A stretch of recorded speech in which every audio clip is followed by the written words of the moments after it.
दुनिया की आधी से ज्यादा आबादी, पूजा और इबादत के बिल्कुल अलग तरीके और नाम, एक तरफ ईश्वर तो दूसरी तरफ अल्लाह।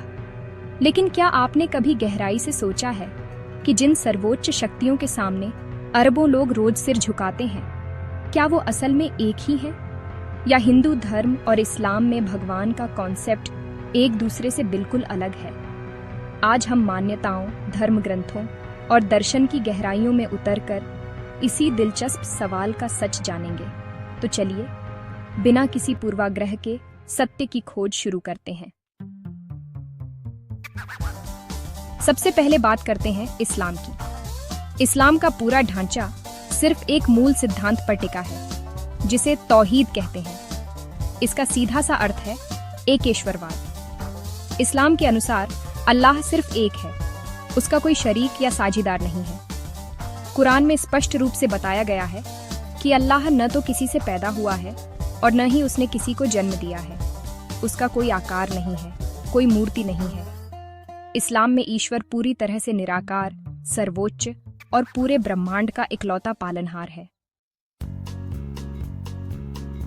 अब आते हैं दुनिया के सबसे प्राचीन धर्मों में से एक हिंदू धर्म पर।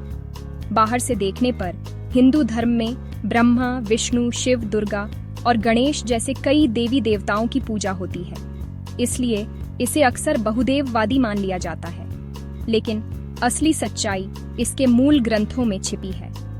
अगर हम वेदों और उपनिषदों को देखें तो ऋग्वेद का एक बेहद शक्तिशाली श्लोक है, एकम सद विप्रा बहुधा वदंती, जिसका अर्थ है परम सत्य यानी ईश्वर एक ही है, लेकिन ज्ञानी लोग उसे अलग अलग नामों से पुकारते हैं। यानी हिंदू दर्शन के सबसे गहरे स्तर पर भी एक परम ब्रह्म या सर्वोच्च सत्ता की ही अवधारणा मौजूद है।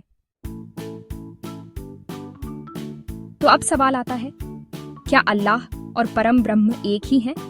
इसका जवाब दर्शन में छिपा है। इस्लाम का ईश्वर सृष्टि से अलग है, जो ऊपर से ब्रह्मांड को चलाता है और जिसकी सीधी उपासना की जाती है। वहीं हिंदू धर्म का ब्रह्म सृष्टि के बाहर भी है और सृष्टि के कण कण में भी मौजूद है। रास्ते अलग हैं। इस्लाम सख्त एकेश्वरवाद और निराकार पूजा पर जोर देता है, जबकि हिंदू धर्म उस एक तक पहुंचने के लिए सगुण यानी मूर्ति पूजा और निर्गुण यानी बिना आकार के ध्यान दोनों रास्ते देता है। सभ्यताएं अलग थीं, भाषाएं अलग थीं, इसलिए ईश्वर को समझने और व्यक्त करने के तरीके भी अलग हो गए। बाहरी परंपराएं भले ही अलग हों, लेकिन अगर हम गहराई से देखें तो दोनों का अंतिम सत्य एक ही दिशा में इशारा करता है, एक ऐसी सर्वोच्च शक्ति जो इस पूरी सृष्टि को चला रही है।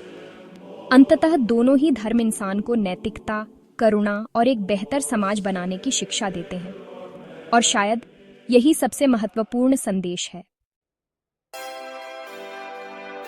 आप इस बारे में क्या सोचते हैं? क्या ईश्वर और अल्लाह के बीच की यह समानता आपको हैरान करती है? मुझे कमेंट्स में अपनी राय जरूर बताएं। अगर आपको यह निष्पक्ष विश्लेषण पसंद आया हो तो वीडियो को लाइक करें और चैनल को सब्सक्राइब करना न भूलें।